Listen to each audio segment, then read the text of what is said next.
Унгар улсын Будапешт хотно байрлах Монгол улсын элчин сайдын яамд сонгуулийн санал авах үйл ажиллагаа өглөөний 7 цагт сонгуулийн хорооны салбар комиссийн гишүүдэд үнэмлэхийг нь гардуулан өгч Монгол улсын төрийн дуулал ихшгэлснээр инхүү эхэллээ.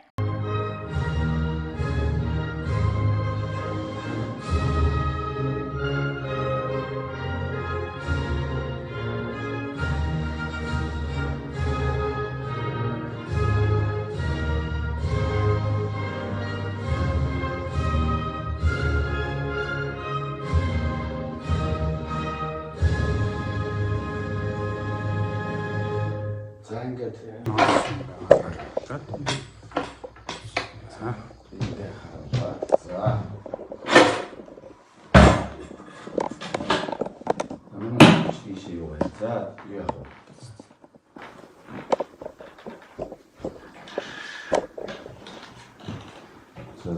лацны дугаар ийм дугаар байгаа юм байна.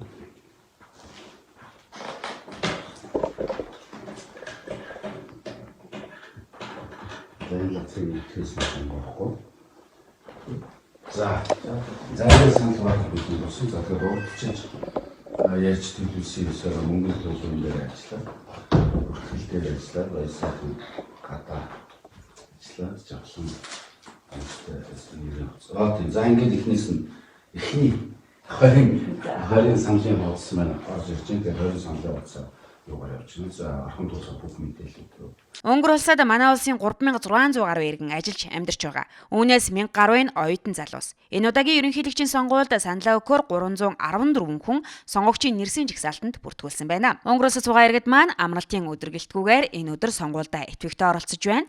Нийт Унгар улсад суугаа монголчууд та бүхнийг сонгуульдаа итгэвчтэй оролцож саналаа өгөхийг дахин уриалж байна. За энэ удаагийн ерөнхийлөгчийн сонгуульд гадаад улсад байгаа нийт 7394 сонгогч саналаа өгөхөөр хууль заасан хугацаанд бүртгүүлээд байгаа юм а. Тэдний 314 нь Унгар улсад суугаа монголчууд болж байна.